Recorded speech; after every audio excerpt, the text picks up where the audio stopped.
Welcome to this presentation. This is the presentation for the paper Time-Constrained Indoor Keyword-Aware Routing. I'm Harry. This is a work collaborated by the Roskill University and Aalborg University. To start with, I would like to share my experience to you. I was in the Hong Kong airport and going to take a flight from Hong Kong to Denmark. So this is the Hong Kong airport, and this is me. After passing the security check, I want to buy a coffee, some souvenirs, and a new charging cable. However, I only got 60 minutes of free time before the boarding time. In this case, we can construct a query like this. So, my current location is just past the security check. So I'm here, just past this security check. And my target location is the boarding gate. In this example, it should be like the A12. And we have three requirements: the coffee shop, souvenirs, and charging cable. These three are our query keywords. We have our time limit 60 minutes. And we want to find k routes from the source point to the target point such that each route satisfies the following two requirements. The first one is that each route should pass through the shop that are desirable to users. The second requirement is that each route should be within the time limit constraint. What we mean by desirable in here is that it should be low in static cost and relevant to users. Let me illustrate what it means by desirables by this example. Suppose we have like different shops in this airport. We have some coffee shops, we have the souvenir shop, we have the Apple store, and we have the bank. Obviously, bank is not a relevant and desirable shop to me because I do not need to go to bank. While the other shops are relevant to me. Based on this, we can come up with a possible route. Say I start with my current location and I go to a coffee shop to buy coffee, and then I go to the gift shop to buy souvenirs. After that, I go to the Apple store to buy the charging cables, and I eventually go to the boarding gate. This is one possible route. There could be another possible route like this. I go to another coffee shop to buy coffees, and then I go to the Apple store to buy the charging cable first. And the last point is to go to the souvenir shop to buy souvenirs, and then I will go to the boarding gate. Let us use this route for illustration. In fact, the indoor distance and routes are defined based on the indoor topology, which is actually looks something like this. If we want to calculate or find the route from a point to another, we actually need to consider the indoor topologies that consist of the partition and the doors. Say for example, if we want to find the shortest route from the point PS to another point, we actually need to iteratively go through the doors and then partition, and then we eventually find the destination point. What I want to say in here is that it is actually not a trivial task to find the shortest route from a point to another in an indoor space, especially compared to like the Euclidean space that we have the coordinate of the point and we can compute the shortest route easily. This is not the case in indoor space. But to simplify the representation, we will use the dotted line arrow in this presentation.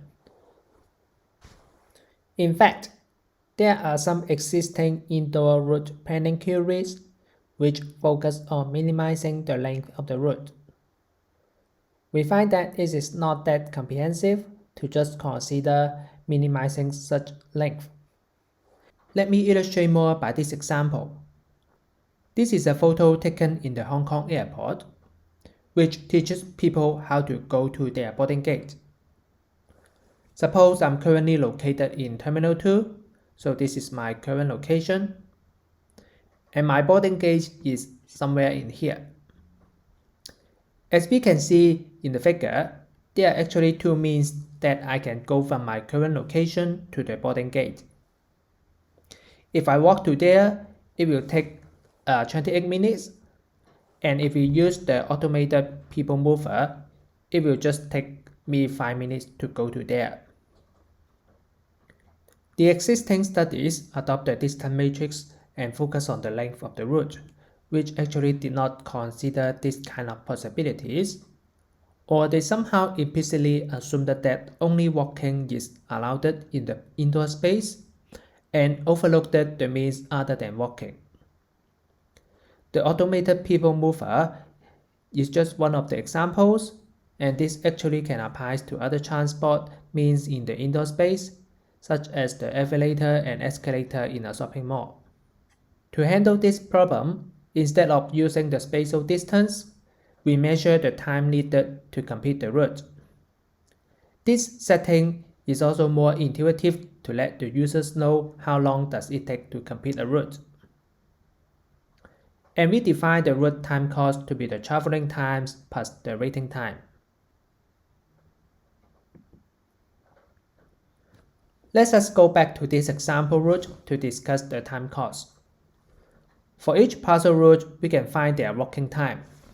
Say for example, for the first parcel route, we have 3 minutes walking time, and then for the second one, we have 3 minutes. For the third one, we have 4 minutes walking time. And for the last parcel route, we will have 5 minutes traveling time on the automated people mover and another 3 minutes walking time.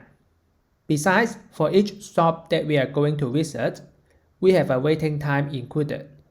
Say for example, if we want to buy a coffee, of course we need to wait for it, so say suppose we have 8 minutes waiting time in this shop.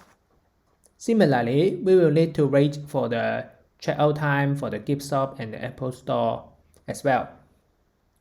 So we can compute the route time cost by summing all this time together, which in this example is 48 minutes, which is less than the 16 minutes our time constraint. So we call it a feasible route. We can calculate the time cost for another route in a similar way. So in this case, this route would has a time cost 65 minutes, so which is larger than our 16 minutes. So we call it an infeasible route, and it cannot be included in the result of our queries. Next, I would like to talk about one closely related work, which is the indoor keyword area routing query, IKRQ in short, which was proposed in ICDE. Their problem setting is like this. They want to find keywords with the highest score based on a scoring function, which is actually a linear combination of the keyword relevance and spatial distance. Our problem setting differs from this IKRQ in several aspects. First, as we just discussed, we consider the time constraint as a hard constraint instead of consider the length of the route. Second, we take the static cost of the stops into account. Third, we adopt a concept of unique partition set to have a more diversified top K result. But to keep the presentation concise, I will not go into the details for these 2 points. Lastly, we have a more comprehensive indoor keyword organization, which I will introduce next. So next, let me introduce how we handle the keyword in the indoor space. Basically, we define 3 different types of keywords. So first in here, the partition is just a formal naming of shop. The first type of keyword is the identity word or I word. which basically is the specific name of a shop. Say, for example, the shop names. And the second type is the thematic word or TIKRQ, which are those tags that are relevant to the shop. For example, it could be the product that the shop are selling, or if it is a restaurant, it could be referred to the food that they are providing on the menu. The third type is the category word, or we call it C word, which gives the type of the shop. For example, bank, coffee shop, and supermarket. For simplicity, we assume that these three sets are disjoint.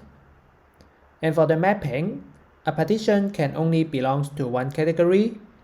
And of course, a partition can have multiple TIKRQs, as in fact a shop can sell multiple products. Similarly, a TIKRQ can map to multiple partitions, as the same product can be sold by the different shops. Say for example, as we can see in this figure, the coffee is actually sold by multiple shops, and the Apple Store actually sold multiple items, including the charging cables and the smartphone.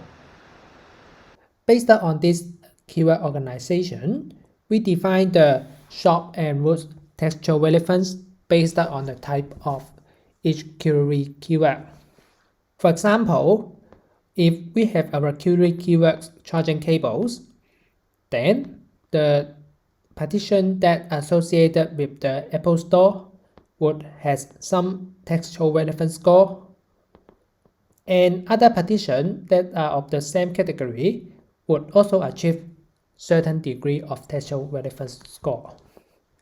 I will not go into the detail in here, but the basic idea is that we use this keyword organization to calculate the textual relevance of the partition. Next, I will briefly introduce our algorithm. We have proposed a set-based search algorithm to answer the queries. The high-level idea is that the algorithm searches for the resulting roots by focusing on the partition sets. When there is a new query, we have the following three steps. First, we find the candidate key partition set. Second, based on this candidate, we find a key partition set. Third, we try to find a feasible route that passes through all partitions in the key partition set. If such a route exists, we maintain the top k results accordingly.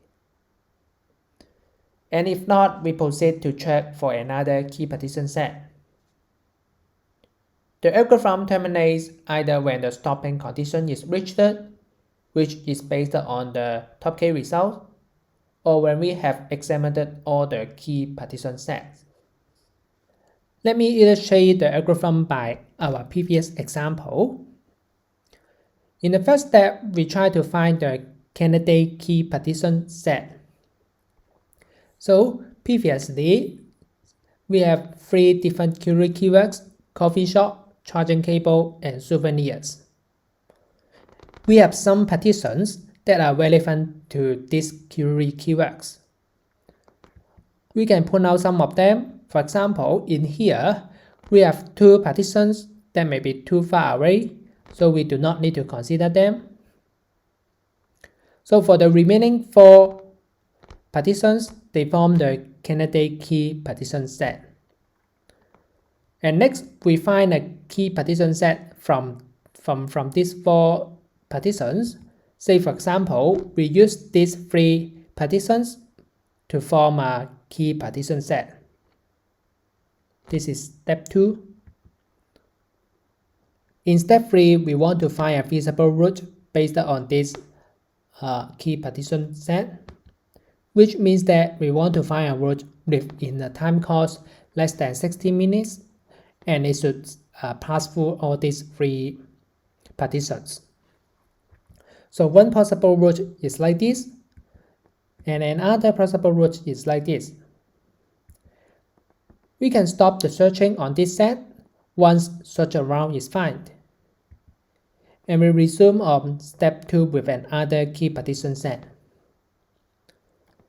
As you can imagine, this step actually is quite time consuming.